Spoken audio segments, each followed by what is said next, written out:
On y va, branchez vos cerveaux car on va parler de fonction callback. Fonction callback, c'est une fonction qui va être utilisée en tant qu'argument par une autre fonction. On y va, déjà on va s'en créer une nature, c'est-à-dire qu'on va s'en créer une comme ça directement. Allez, on peut tous enlever ici, hop, et on y va. On va l'appeler fonction using callback, car c'est elle qui va utiliser une fonction callback. Et elle va l'utiliser où? Eh bien il faut définir ses paramètres, et son paramètre ici va être une fonction. Et on va l'appeler callback, comme ça, ce sera plus simple à comprendre. Et ici, on va l'exécuter. Hop, callback, tac, directement.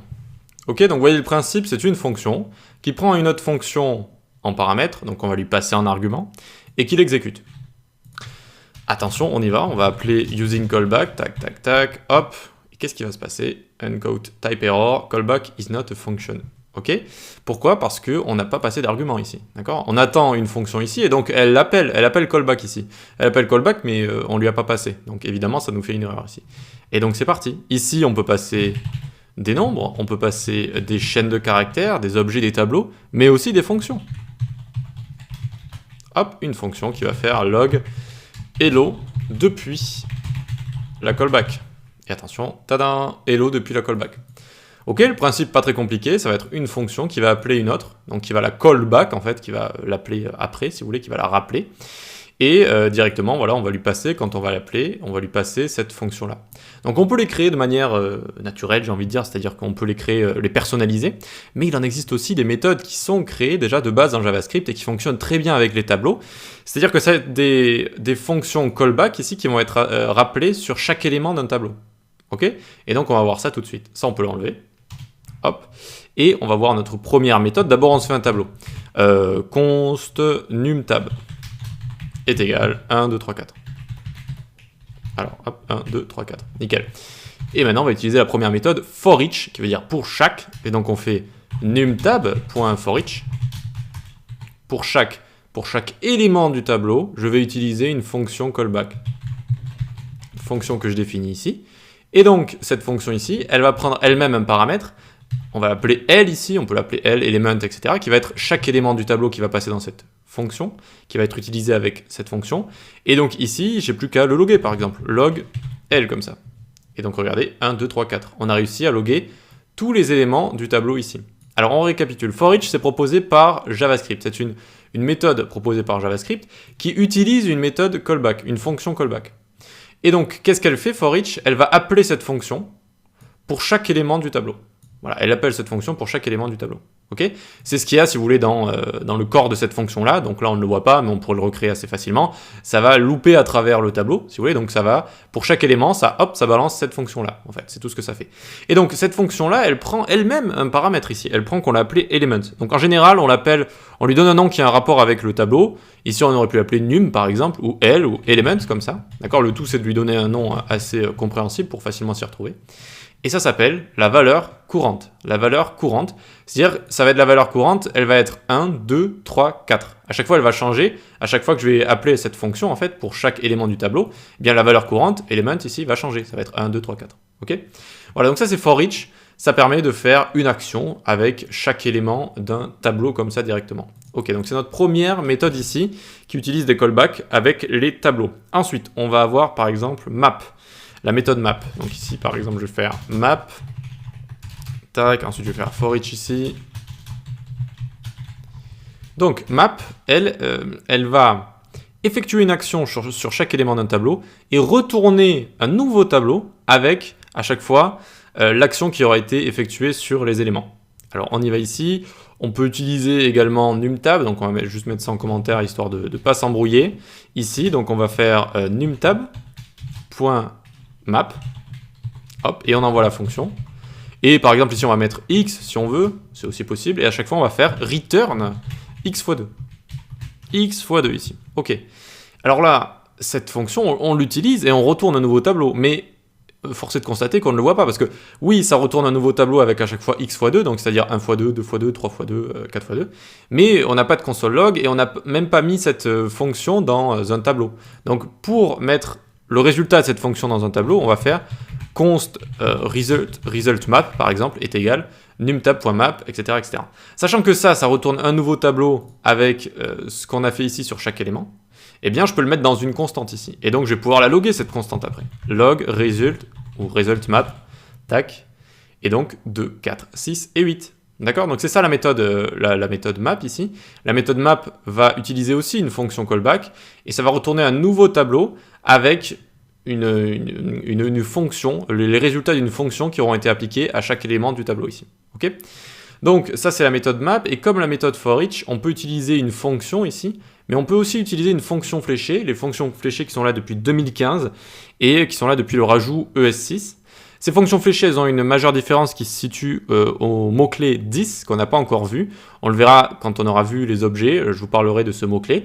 Pour l'instant, je vais juste vous montrer qu'on peut utiliser les fonctions classiques, donc ici, avec le mot-clé fonction, mais qu'on peut aussi utiliser des fonctions fléchées directement, et c'est d'ailleurs un petit peu plus rapide et un petit peu plus, entre guillemets, esthétique. Donc ici, point .map, et donc on va avoir x qui est la valeur courante, fonction fléchée, et ça va return x fois 2, comme ça, x fois 2. Et donc hop, ça fait exactement la même chose et c'est beaucoup plus rapide. Ok, donc ça c'est pour la méthode map.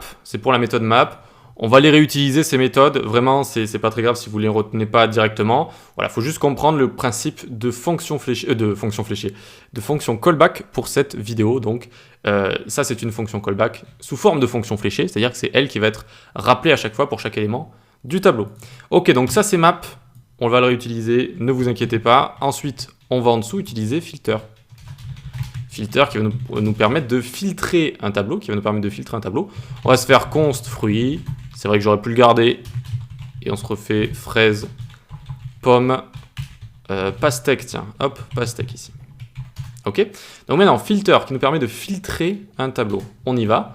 On va mettre le résultat, vu que ça retourne également un nouveau tableau, on va se le mettre dans result filter, par exemple, est égal, et donc ici c'est fruit.filter. Ici, on commence avec une fonction classique et je vais vous montrer ensuite comment on fait avec une fonction fléchée également. Et donc ici, on va passer, alors juste je remets un petit peu en place, tac, fruit en valeur courante, vu qu'à chaque fois, ça va être un fruit qui va passer dans cette fonction. Et on a envie de retourner seulement dans un nouveau tableau les fruits qui ont plus de 4 lettres, par exemple. Et donc on va faire un return ici, return fruit.length supérieur à 4, comme ça. Alors, vous voyez que fruits ici, ce sont des chaînes de caractères.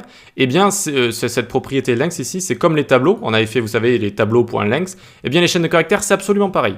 C'est-à-dire qu'on peut avoir la longueur d'une chaîne de caractères. Par exemple, fraise ici, .length, ça retourne 2, 4, 6. D'accord? Il y a 6 caractères ici. Pomme, ça retourne 5, etc., etc. Donc, on va retourner dans un nouveau tableau tous les fruits qui ont une longueur supérieure à 4. Voyons voir si ce qu'on a fait fonctionne. Log result filter, et donc on a pomme, pastèque et oui. Et on a tout évidemment, vu qu'il y a tout qui est supérieur à 4. Ici on va mettre kiwi pour voir, kiwi, et kiwi n'est pas retourné. Vous voyez, et si je mets quelque chose d'encore plus bas, ABC comme ça, ABC n'est pas retourné également. Et si j'avais mis supérieur à 5, pomme va partir là. Hop, pomme part, et ensuite si j'avais mis supérieur à 7 comme ça, fraise, hop, ça s'en va aussi, etc., etc. C'est la méthode filter, ok? Donc ici, à la limite, je vais laisser kiwi comme ça, puis on va mettre supérieur à 4 ici. Ou alors 5 pour enlever pomme et kiwi. Voilà, pour enlever pomme et kiwi. Donc ici, on a utilisé une fonction classique. Quand on utilise une fonction classique, on utilise le mot-clé fonction. Toujours pareil ici pour la valeur courante. Et on n'oublie pas de mettre un petit return ici. Le petit return pour à chaque fois retourner ce qu'on a envie de retourner dans le nouveau tableau. Ok? Et on peut utiliser également ici une fonction fléchée. Donc on y va, tac, tac, tac, tac, hop. La fonction fléchée, la valeur courante, ce sera fruit.